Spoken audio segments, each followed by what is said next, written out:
History does not write the victors. History writes those who are remembered. Victory is temporary. Land changes hands. Empires collapse.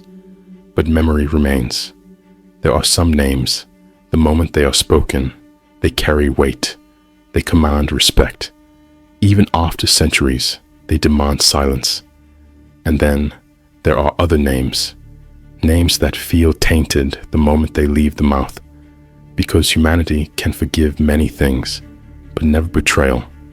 This is not the story of a battle, but the story of a choice. The story of why Sparta, though fallen, still stands, and why Ephialtes, though he lived, never truly existed. Because some people die, and some are judged even after death. Being born in Sparta was not a privilege, it was a test. From the very first breath, it taught you that life was merciless. Here, a person first faced their fear. They learned whether they would run or stay. Then came pain. They learned whether they could endure. Then came loneliness, whether they could remain standing when no one came. To a Spartan, the greatest enemy was not the army in front of them. It was not the sword. The greatest enemy was the weakness within oneself. Sparta did not raise people. Sparta did not build character. Sparta forged the will until it broke or hardened. The power that came from the east was not made of soldiers alone. That power demanded obedience before the sword. This was not an ordinary army. It was the will of a god king who expected the world to bow. The Persian emperor Xerxes I believed the world belonged to him, the land, the sea, even the people. Because until that moment, no one had ever truly told him no. No one had stood in his way. And when a human being is never stopped, never questioned, they begin to believe their power has no limits. At some point, they no longer see themselves as a king, but as divine. And it is precisely then that a human being becomes most dangerous. The Greeks knew this. In open ground, this army could not be stopped. Their numbers were overwhelming. Their power was crushing. To resist meant to be erased. But nature sometimes chooses a side. Mountains do not speak, but they draw boundaries. And at that boundary, the meaning of power changes. Thermopylae, a narrow pass, a choke point wedged between stone and rock, a gate where thousands of soldiers could not fight at once. Here, numbers meant nothing. Here, speed was useless. Here, only discipline and will could endure. And that is why Sparta chose to stand right there. Because some places are not chosen to retreat, but to resist. Spartan king Leonidas I did not go to war with 300 soldiers. He set out with 300 death sentences. Each of them knew what awaited them. Each understood there would be no return. This was not a campaign. It was a farewell. Leonidas knew this. This war could not be won. Numbers did not lie. Time was not on their side. But to Leonidas, victory was not always survival. Because some wars are not fought to be won, but to carve who you are into history. And some leaders cannot save their countries, but they teach them what they must never become.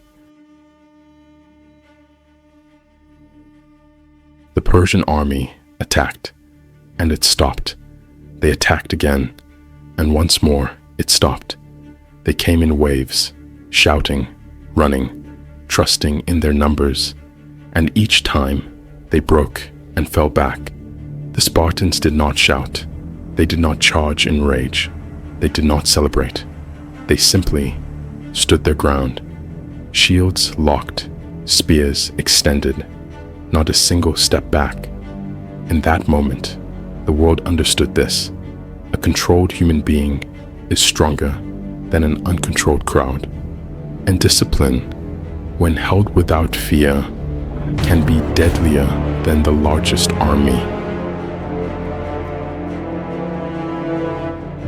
Ephialtes was not a monster. He was an ordinary man, and most betrayals do not come from monsters. They come from wounded people. He wanted to be seen.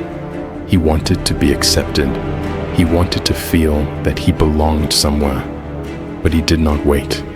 He did not want to pay the price. He chose a shortcut. He did not seek revenge. He did not want to be a hero.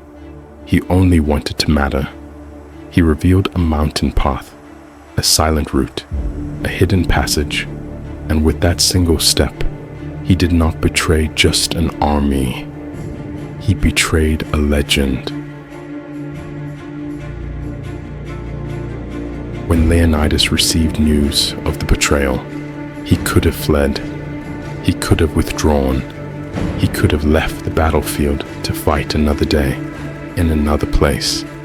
He could have gone down in history as a reasonable commander, a rational king who protected his men and refused a needless death. But he chose something else, because to Leonidas, not every right decision had to be a logical one. He released the Spartans. He allowed them to leave. He offered them life. He stayed, and with him remained 300 men with no intention of returning. Because to Sparta, retreat was never just a step back. It was a stance, an identity, and sometimes to live was a heavier price than honor. Spears broke, shields shattered, swords grew dull, but they did not stop, because the fight was no longer waged with the body, but with belief. Every strike became slower, every step grew heavier, yet there was no turning back. For them, time had stopped. Only will remained. Leonidas died, but he did not kneel. And in that moment, the spirit of Sparta was born there.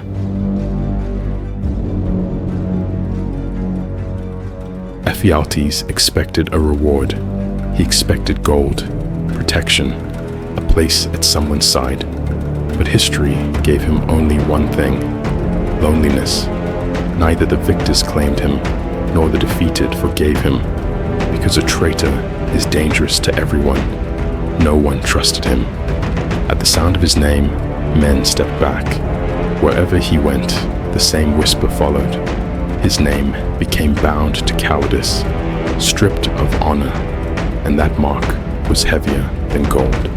For a man can lose everything, but when he loses his name, nothing remains. Thermopylae was lost. The pass fell. The ground belonged to Persia, but Sparta won, because victory does not always belong to those who survive. Sometimes victory belongs to those who stand until the end. People do not remember who won. They remember who did not step back, who remained in place despite fear, who paid the price knowing the cost. 300 men died. Their names may have faded one by one, but they left behind a single question echoing in the minds of millions. If it were me, would I have stood my ground? And that question outlived the battle itself. Immortality is not about living, not about how many breaths you take or how long you remain alive. Immortality is about how you die, where you choose to stand, what you refuse to surrender, and what you are willing to pay for. Sparta fell. The city was broken. The walls were crossed, but it did not kneel. Ephialtes lived. He saw days. He watched years pass, but he never truly existed. And history, cold, silent, and unforgiving, is never uncertain. As it always does, it made its choice.